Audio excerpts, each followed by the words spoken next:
మీ business ఏదైనా మీ ఊర్లో promotion చేయాలంటే అది సుమన్ టీవీతోనే సాధ్యం. ఇప్పుడే సంప్రదించండి. Welcome to Suman TV Nirmal. నేను మీ ముద్దం విక్రమ్.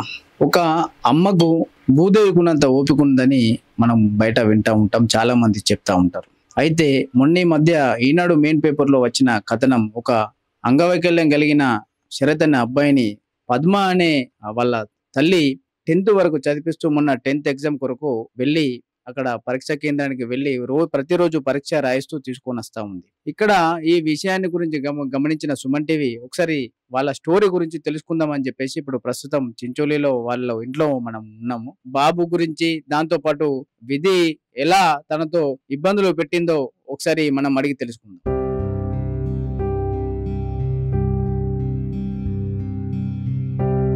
ఇప్పుడు పద్మ గారికి అడిగి తెలుసుకుందాం శరత్ గురించి, దాంతో పాటు విధి ఎంత అన్యాయం చేసినా దాన్ని ఎదుర్కొని ఎలా ముందుకు సాగిందో ఒకసారి పద్మ గారికి అడిగి తెలుసుకుందాం. మేడం నమస్తే. మేడం చెప్పండి. పుట్టిన సంది బాబు అట్లా పోలికి వచ్చింది. అక్కడ నిజం బాధ భర్త చనిపోయిండు. అక్కడ నుంచి ఇక్కడికి వచ్చేసినాం. ఇక ఇక్కడికి వచ్చిన సంది అమ్మ వాళ్ళ ఇంట్లోనే ఉన్నాము. చదివించినాము. 10వ తరగతి ఎగ్జామ్ రాపిస్తున్నాము.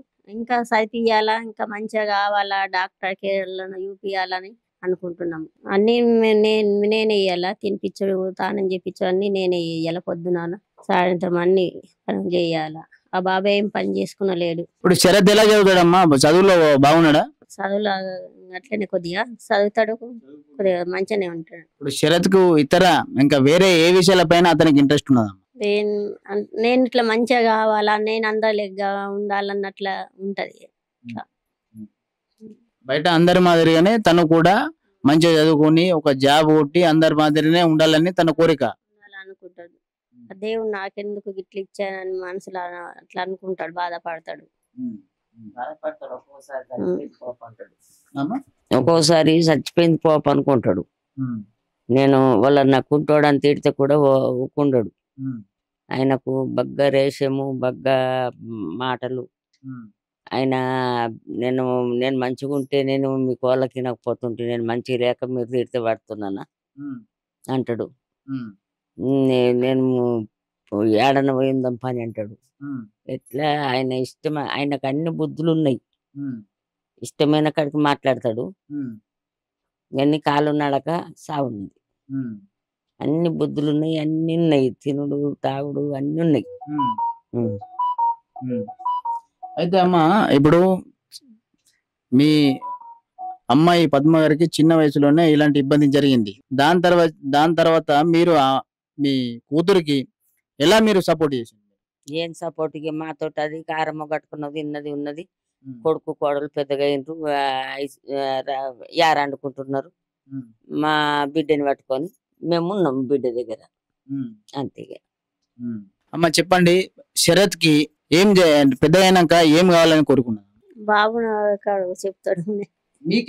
మీకేం చదివించాలని కోరుకున్నా? మాకు చదివించాలని కోరుకుంది, కానీ నాకు లేవడ్డు కష్టం అవుతుంది కదా సార్. కష్టమయ్యే వాటికి అందుకే ఆలోచించుకోవాలనుకుంటున్నా సార్. లేపుడు చేసుడు కష్టం అవుతుంది, లేస్తలేడు కదా. మీరు ప్రభుత్వం తరపు నుంచి ఏమైనా సహాయం కోరుకుంటా ఉన్నారమ్మా? ఏం సాయం ఇస్తలేదు కదా ఇంతవరకు అయితే. శరత్ కు పింఛన్ వస్తున్నదమ్మా? పింఛన్ వస్తుంది, అంతేగాని ఏం సాయం లేదు. అమ్మ చెప్పండి, ప్రభుత్వం తరపున మీరు ఎలాంటి సాయం కోరుకుంటా ఉన్నారు? ఆయనకు ఒక ఇల్లు కావాల. ఆయనకి ఇల్లు లేదు, కిరాయి ఉంచుకోమంటే వాళ్ళు ఉంచుకుంటలేరు. ఇంట్లోనేమో ఇల్లు ఉండనిస్తలేరు. కిరాయి ఉందామంటే ఆయనకు కుంటోడిగా ఏడ కాలకు ఒంటిలో ఏందో. ఆయనకి ఇల్లు ఉంటే ఎట్లయినా కష్టమో నిష్టమో ఉంటారు అట్లా. అదండి పద్మ గారు చెప్పేది ఏంటంటే, బాబు చదువుతా ఉన్నాడు, దాంతో పాటు ఉన్నత చదివించడానికి వాళ్ళ తమ వంతుగా వాళ్ళు ప్రయత్నం చేస్తామని వాళ్ళు చెప్తా ఉన్నారు. దాంతో పాటు బాబు ప్రభుత్వం తరపు నుంచి ఏదైనా సహాయం అందితే బాగుంటుందని చెప్పి, తనకు అంటూ ఒక ఇల్లు ఇస్తే బాగుంటుందని చెప్పేసి పద్మ గారి కుటుంబ సభ్యులు కోరుతా ఉన్నారు.